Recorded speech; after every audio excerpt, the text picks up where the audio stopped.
Okay, we'll go ahead and start. So my name is Lori Adams with the Department of Education, Budget and Grants Management Team. And you are on because you probably received the email that is on the screen. Can make sure I'm sharing it.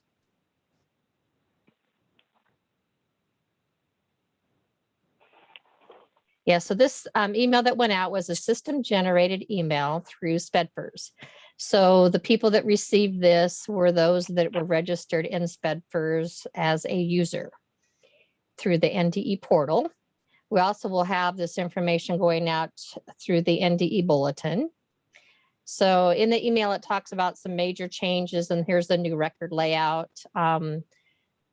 Based on some requirements in staff reporting for NISRs, we are also requiring some additional information for paraprofessional and sign language interpreters. So the links below, the PowerPoint is what I'm going to be going over today, which talks about the system and some features. Here's a couple links for the updated user's manual with some of the new changes that are happening and some different screenshots that we have updated for this last year. A link for our special education reporting website that has a lot of good information out there for special ed information. Annual financial report talks about it if you're needing to amend your AFR. And then this is the NDE portal, and this is how you would access getting into SPEDFERS. Okay, so here is the PowerPoint. And these are for updates for this school year, for the the ending school year, the 21 school year. And the data collection opens today, and the due date is October 31st at midnight. So the system will shut down at midnight on the 31st. And the special education reporting system, for those of you that are new, it's per Rule 51. It's for students for services and expenditures for students that have an IEP. And they're reimbursable state costs for school age, and the costs are for professional staff, and they must be qualified and licensed to be reimbursable in SPEDFERS. Contracted service providers have to have an approved rate, and that's an annual rate, and the department will not reimburse anything over the approved rate. So if a contracted service provider were to bill you more than that, the department will reimburse only up to that approved rate. And then again, that's an annual rate. And that is a rate that needs to be done through the special education office for those service providers. So they are the ones that would be applying for that rate. Special education breaks down the reporting in SPEDFERS for ages 0 to 2, 3 to 5, and 5 to 21. You have to report those costs by those individual age groups, but the system will only reimburse for school age costs. So that's why we have to have them broken down by age group. The system will validate against the AFR for those SPED function codes. So there is a list out there on our special education reporting page that gives you the SPED function codes that you should be using for your accounting records. So for instance, let's see, 2150 would be speech, but that's going to be a regular education cost. So make sure that when you are using those, that you're using the appropriate SPED function codes. So you would be using a 2151, 52, or 53. And so make sure that you go out there and check that, and that is for last year's reporting. And then we also check against IDA expenditures paid through GMS. So you'd be reporting those costs that you received for reimbursement in IDA into SPEDFERS. So the system does a validation against the SPEDFERS. And once that validation is done, and it happens around January, any validations that are failed would be returned to your district and payments would be put on hold. And so the district would be required to either amend SPEDFRS, make any changes, because at this point, we don't know what is incorrect, whether it is the AFR that needs to be amended, or if it's just a reporting issue in SPEDFRS. And your district will receive an email if you have failed validations in January when we do that validation against the AFR and GMS. Could I ask that you please mute your mics? Thank you. And I think I went through a little bit of this. Expenditures must be correctly coded in the accounting records by that appropriate function code. And use 0 to 2, 3 to 5, and 5 to 21 as defined in that book for school finance. And so when you're reporting costs in GMS, you're using the 6406, 6408, and 6412. And these are expenditures that are paid through the GMS. And then you report those in SPEDFRS. So the new features for the system is the contact information. We have now added another contact for special education transportation. So if it's one and the same, then you would just fill the information in with the same contact if it's different. And so when the reviewers are looking at the transportation claim, they can just contact that person if it's different. So that should be helpful. We've reorganized the SPEDFRS main page. We broke it down by the main menu, the program reimbursement tab, and a transportation reimbursement. So you should be able to go in and simply click on those tabs in the system, and it will show you the different breakdown. And I can go into the system when I'm done with this presentation and show you those screenshots. Another new feature is a staff validation. So last year, you entered your staff in the system, allowed it, and then saved the record or allowed the upload. And then we had to go in on our NDE review side and determine those eligible costs based on the NISR's reporting for the SPI code and staff assignment. So now a district will know on the front end when they are entering their cost and uploading their staff, whether or not that staff is going to be considered for eligibility or not. It doesn't mean if it is successful that you're going to get reimbursed for it, it's going to be considered for eligibility. So the validations are upon data entry or staff upload. We're going to be checking against the NISR's SPI codes and position assignments. So you would be using the SPI codes for special education, which would be a 7 for early childhood, a S and I for school age, and I would be for the IDEA. And it's going to be required, this SPI code and position assignment is going to be required for professional staff, which is a staff type 1, paraprofessional staff type 2, and sign language interpreters. And then if you get an error when you're trying to upload or save, you will see that it will indicate what needs to be fixed and if they're allowable or not allowed or eligible. So there is a new record layout. So make sure when your districts are using it, I think we had 93 districts last year that use the staff upload, but we have a new record layout. And the two changes are these two columns. One is an SPI code for a 1-digit and the position assignment is a 4-digit. And like 1160 would be like a teacher. And it's required again for professional, paraprofessional, and I should have put in here sign language interpreters. And another new feature is system generated emails. So when your district administrator submits to NDE, you're going to get a confirmation email that it was successful for submission. And then we would be able to do the review at that point. We can't do a review on a request that or a SPEDFRS submission that is not submitted to NDE. And then we have a due date countdown. So if you go in there and you're working on it, it's going to tell you how many days you have to submit prior to the due date. And some of the features would be that contracted services is required by the AFR account when you're entering it. So if you've got a speech you're going to use the 2151 for a school age account, an OT a 2161. And it should correlate to your SPED function codes in your district's accounting records. Transportations, they've got the uploaded when you have an invoice for a new vehicle, and if you're going to dispose of a vehicle, and removing it from the district's fleet for any reported costs. So you can do an export to print each of the tabs in the main menu. And then you can also export that to Excel when you're working in that. And then you can enter comments into this comment section.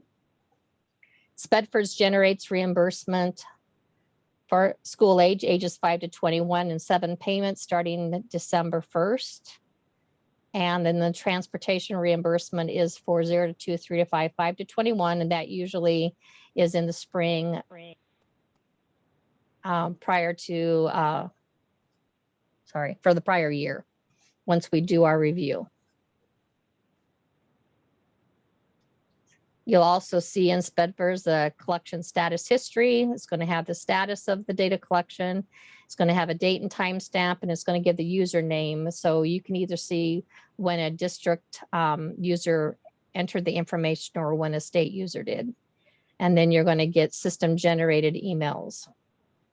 And it's generated off of the NDE portal and a SPEDFORS contact that's in the system. When you do your upload for your documentation, your supporting documentation, these are the file types that we allow in that system.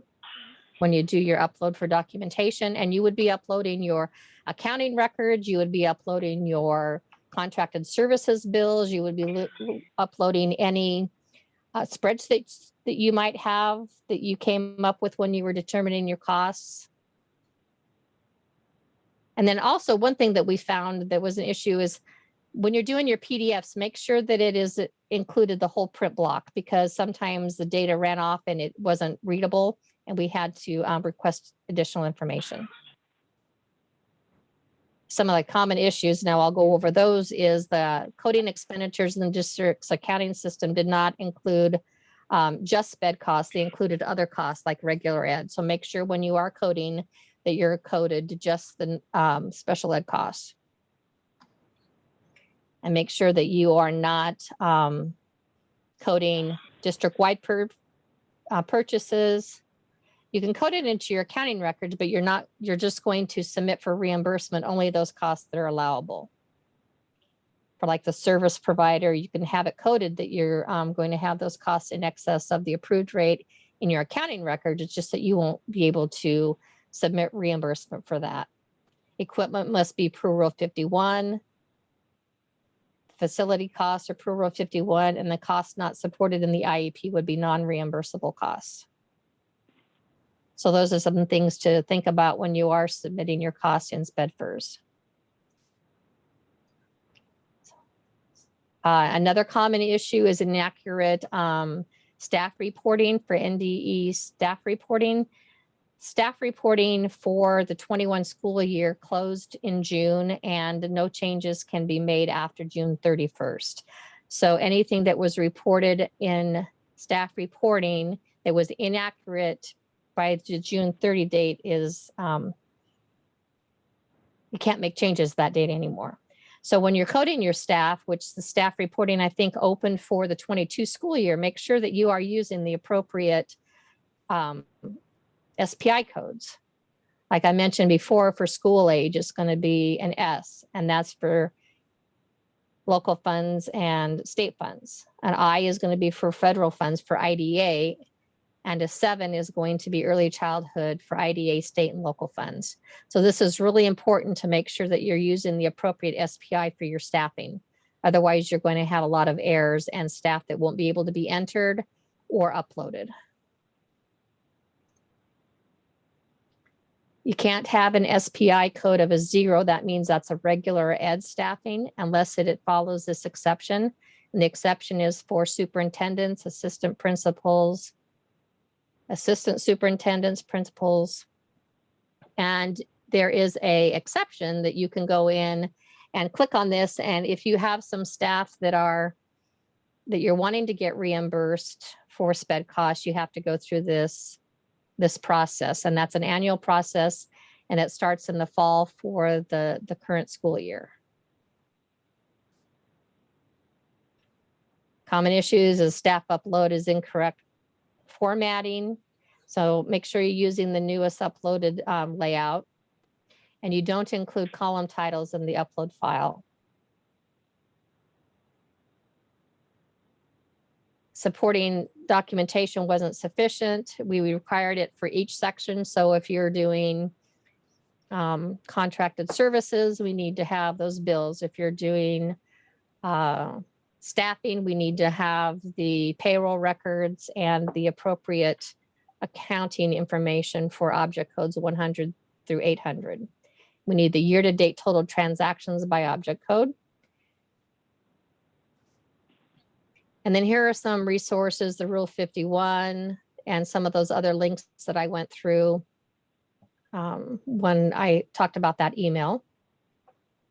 And here are some contact information. You can contact the NDE Help Desk.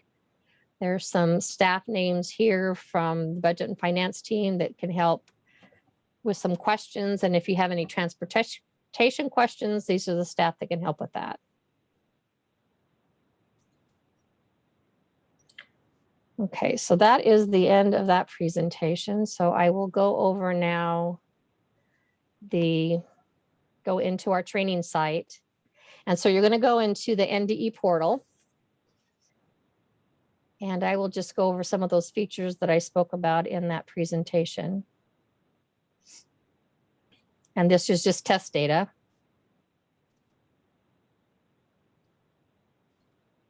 I'll pick on Adams Central. So I talked about the different formatting. So we have the main menu. That's where you're going to go in and you're going to enter all of your information. So it talks about the contact information. Click here and it's going to show that you have program contact and the transportation contact.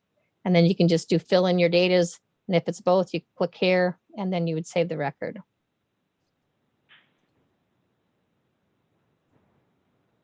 And this is where you enter your costs by age group. So there's a breakdown for the 0 to 2, 3 to 5, 5 to 21. And when you go in here, you're going to see that these are the accounts, ages that are eligible for reimbursement or reporting, I should say, for 0 to 2. So these are the SPED accounts for 0 to 2 costs. And then there's going to be one for 3 to 5 and 5 to 21.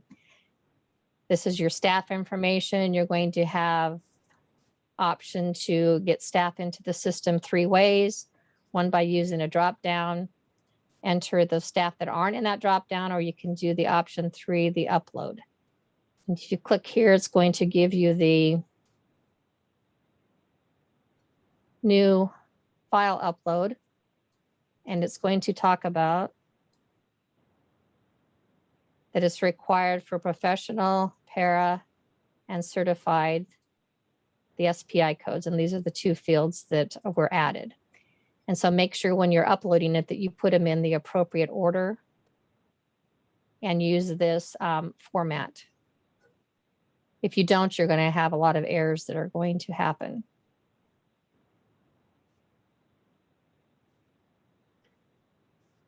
Back to the home page. This is the program information. It's going to show you once you enter your cost, the total. And then when we do our review, it's going to show you anything that we may increase or decrease for our NDE review. And then here it's going to give you the total once you submit that's going to be available for reimbursement. Again, depending on when the review is, it may or may increase or decrease based on the NDE review. And then when we start making payments, you're going to see down here at the bottom, when the payment is made, the month, the amount, and any other information pertaining to the payment. And that's for the school age payment. And then you've got a section here for transportation. So once the transportation review is done by NDE, then this is going to show you the amounts that would be reimbursed for the 5 to 21 transportation. And then again, the payment history. This is the status. So you'll be able to see at any point in time the status of your data collection. Right now it's in opened. When you start entering your data and your data entry person submits it to the district admin, then it would move from each of those statuses. So you should be able to see at any point in time what the status is of your SPEDFRS collection. There's a print button. You can print these pages. Here's the countdown. So it's showing that there's like 60 days remaining. So when you go in there, if you're working on it for several different times, you'll be able to see the due date and how many days are left to submit. Once you submit it, you won't be able to see this anymore. This will go away. It's only for non-submission. Down at the bottom, it shows that you're on a data input screen, and these are some of the errors that need to be addressed before you can actually submit. The collection status history, this is going to show the dates and whether it was a open status, whether it's submitted, returned for changes status, and then the user, and then any comments. So I would make sure that you click here on the user's manual. It's the same link that was in the other, and it will lead you to the updated user's manual that was updated yesterday. And in here, we talked about a couple of the new features. It's by section in here. You can go into the user's manual and you can select the section that you want to by the table of contents. So if we go up to one that had some of the biggest changes, we'll go into staff reporting, this section. Here it tells you the features and it tells you some of the new features. So it talks again about the validations against NISRs, and it's required for professional, paraprofessionals, and sign language interpreters. It talks about the fact that it's going to, the errors will prevent a save record or an upload. So if you have staff reporting, NISR's incorrect staff reporting, you're going to get an error and you won't be able to enter that staff for reimbursement because they would be ineligible because inappropriate staff reporting. So it's very important that you make sure that your data at the end of June for that previous year, that current school year, is correct. It talks about the new record layout. Those are some of the highlighted, just major changes.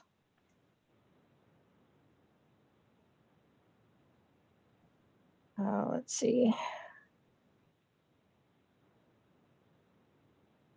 Here's again, there's a copy of the record layout, same as some of the other links. It's just included in the manual.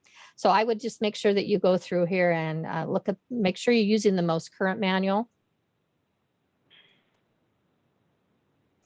And if you have any question and answers, please send them to us. We will update this Q&A document. I think the last time we updated, I think it tells you down here. Yeah, of last year. So if you have any new questions based on any of the changes, or if you're a new user, just feel free to send us any questions and we can update this document. So that's a good resource. I think that's about all I have to talk about for the major changes for the system. So again, the system opens today and is due October 31st at midnight. Hope to schedule a couple sessions, maybe mid-October to last year. I think we did it. We did a couple sessions for a couple weeks to allow districts to call in, troubleshoot, ask for any the questions and help that they needed. So I think we may try to do that again in October prior to the data collection.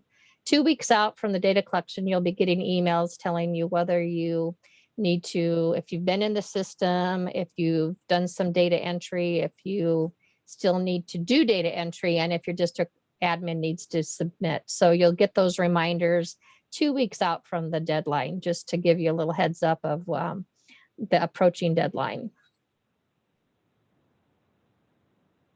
At this point, I don't have anything else to share with this new data collection, or not new data collection, but the opening of SPEDFERS. It's the 3rd year of the data collection.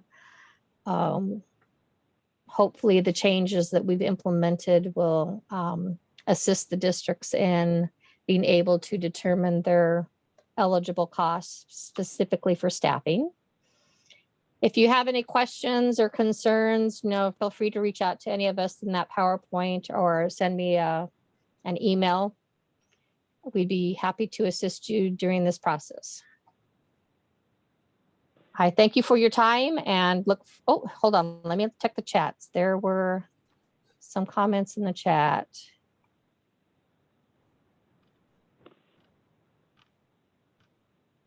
Okay, a couple questions, just comments saying, great information. Okay, one question was, what if our HR department didn't have a staff member coded correctly to SPED? How do we fix that? Well, for 2021, you won't be able to fix it. You will be able to fix it going forward for 22. So, unfortunately, those staff costs would be unallowable, unreimbursable. So the data collection for staff reporting, I believe, opened. If it isn't open, it will be opening shortly. So make sure that when you are putting them in there for this 22 school year, that you have them correctly coded. And you have that whole year to go in and make any changes. So when it's approaching June, make sure you go into that staff reporting. One thing I don't know, we had issues. Let me go in our portal this morning. I'll show you some reports that are available. You go to the NSSRS validations in the NDE portal.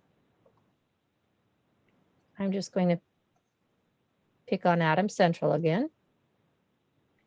And if you're looking at this 22 school year, it's going to, well, actually, let's just look at the 21.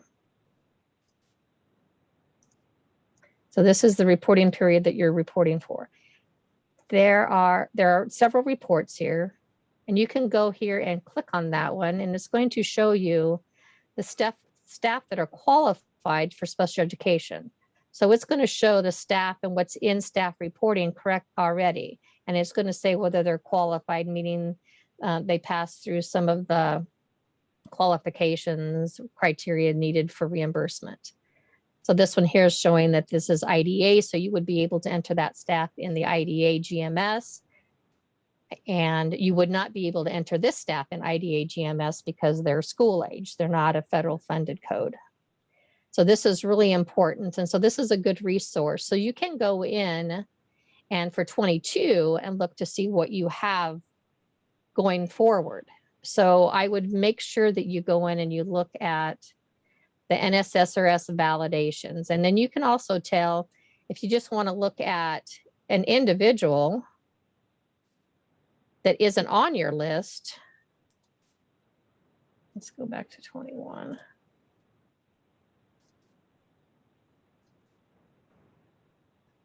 You go current personnel report. You click on this, and then you can look at staff by their ID number to see what they're coded. So this one here is showing that it's a regular ed regular ed position. So make sure that you are checking this NSSRS validations, because that's very, very important. Okay, so here's another question. So do we not report staff in 1125 on this for 2021? You do not report staff, but you do report the costs in the account 1125 in the account information, but you don't report the staff. This is, should be open as we speak. I think it opened at 10 o'clock. I will try to post it out on our special education reporting page, this video. Another question was staff reporting 2021 is open on the NES. Okay, so somebody was confirming that it is open. How do we get the, it says, how do we get the code to view this? Okay, so I guess I'm not sure. Are you asking, how do you get into SpedFirst to view this? Into the NDE portal? One, you would have to register as a user. And depending on what type of user you are, you would get that from your district administrator. So I would contact the NDE help desk. They can guide you on how to get access into the portal. Lori? Yes. Hi, this is Evelyn. I don't feel like typing in Banner. How you doing? Good. Two questions or clarification. So we're reporting on 2021, and our AFR is not going to be submitted until whatever the due date for that is, November. Right. But when you do the validation in January, you are actually going back to that AFR. That's correct. 2021. Okay. And my other question is for sign language interpreters. A sign language interpreter that is contracting services to us, not an employee. They don't have approved rates. They don't have approved rates, right? I've No. never submitted for them. I've never submitted for them. So that it's different. Is it a sign language interpreter that is providing services to a student, or is it somebody that's coming in and doing your IDEA, or I mean IEP meetings, that sort of thing? Well, coming in to do IEP meetings, and then coming to like school events to interpret like a presentation award to interpret for. Okay, so those would be under a contracted services. They just don't require a approved rate. They're contracted service. So you would do them under object code 300. Okay. That's how you would be accounting for them in your accounting records. Okay. But they don't need to be in the contracted services sections, because those are for services that are providing services to our students. Right. Okay. So like ESU services. ESU services. Exactly. Okay. Okay. Very good. Thank you. You're welcome. We're over our little half hour here by a couple minutes. Any last questions in the chat? If you can't think of anything right now, go ahead and just be sure to send emails out. We will reply to those and then add those into our question and answers.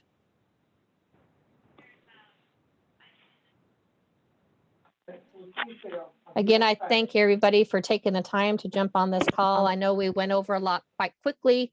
We just wanted to give a high level overview and look forward to working with some of you throughout this process, and look for the emails coming out in October for some Q&A sessions. Okay. Again, thank you for your time. Have a good day.